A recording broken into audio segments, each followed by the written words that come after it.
सरगुजा जिले में हुए अंधे कत्ल की गुत्थी को सुलझाने में पुलिस को एक बड़ी सफलता हाथ लगी है। चंद घंटों के अंदर अंधे कत्ल की गुत्थी को सुलझाते हुए सरगुजा पुलिस ने आरोपी युवक को गिरफ्तार कर लिया है। आरोपी युवक जादू टोने के शंका में लोहे की टांगे से वार कर महिला को मौत के घाट उतारा था। पूरा मामला सरगुजा जिले के बतौली थाना क्षेत्र के चिरंगा खाल पारा का है, जहां रहने वाले प्रार्थी राम साहेब पैकरा ने बतौली थाने में शिकायत दर्ज कर बताया था कि घर की परछी में सो रही उसकी मां राजमनिया बाई की अज्ञात के द्वारा हत्या कर दी गई है। सूचना पर मौके पर पहुंची पुलिस एफएसएल सहित डॉग स्क्वाड की टीम मौके पर पहुंचकर जांच शुरू की। मामले के हर पहलू की जांच में जुटी पुलिस को मृतका के पति राम साय ने बताया कि घटना की रात एक 20 से 25 वर्ष कदकाठी के युवक को देखना बताया। इसके बाद पुलिस पूर्व में किसी विवाद को लेकर पड़ताल की तो पुलिस को पता चला कि पड़ोस का ही रहने वाला आरोपी सीमन राम उर्फ सीमा से पुराना विवाद चल रहा था, जिसके बाद पुलिस ने तत्काल आरोपी को गिरफ्तार कर पूछताछ शुरू किया। सख्ती से पूछताछ में आरोपी ने लोहे की टांगे से घर में घुसकर पर्ची में सो रही महिला की हत्या की वारदात को करना स्वीकार लिया। आरोपी ने बताया कि उसके पिता की तबीयत ठीक नहीं रहती थी, जिससे आरोपी मृतका राजमनिया बाई पर जादू टोना करने का शक करता था, जिसकी वजह से आरोपी वारदात को अंजाम दिया था। पुलिस ने आरोपी के विरुद्ध संबंधित धाराओं के तहत हत्या के उपयुक्त हथियार को कब्जे में लेते हुए संबंधित धाराओं के तहत कार्रवाई करते हुए न्यायिक रिमांड पर जेल भेज दिया है। कल सुबह सुबह बतौली थाना अंतर्गत सूचना प्राप्त हुई थी कि ग्राम चिरगा में निवासरत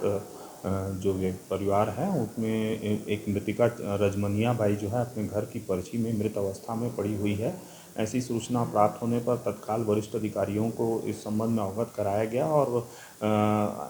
आदरणीय आईजी सर और एसपी मैम के निर्देशानुसार एक विशेष टीम तत्काल मौके पर रवाना हुई, जिसमें थाना प्रभारी प्रमोद पांडे, एसडीओपी और साथ ही साथ और एफएसएल के अधिकारी डॉग स्क्वाड जो है मौके पर पहुंचा है। मौके पर पहुंचने पर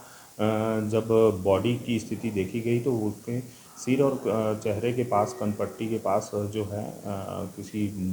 टंगिया जैसे हथियार से मारने के निशान प्राप्त हुए, जिससे कि प्रथम दृष्टया ही यह हत्या का मामला प्रतीत होने पर से आईपीसी की धारा 302 के तहत इसमें अपराध पंजीबद्ध किया गया और मामले में फिर पूछताछ शुरू की गई। पूछताछ के दौरान यह पता चला, चूँकि ये रात की बात थी और जो मृतिका के जो पति हैं उसने कुछ आवाज़ भी सुनी थी और एक ऐसे युवक को जो 20 से 25 साल का है उस कदकाठी के युवक को वहाँ से जाना बताया था। उस आधार पर उसकी पता तलाश की गई और पूर्व में किसी से रंजिश है कि नहीं इस बारे में भी गांव वालों से लगातार पूछताछ की गई। पूछताछ के दौरान यह बात सामने आई कि वहीं गांव में ही पड़ोस में रहने वाला जो युवक है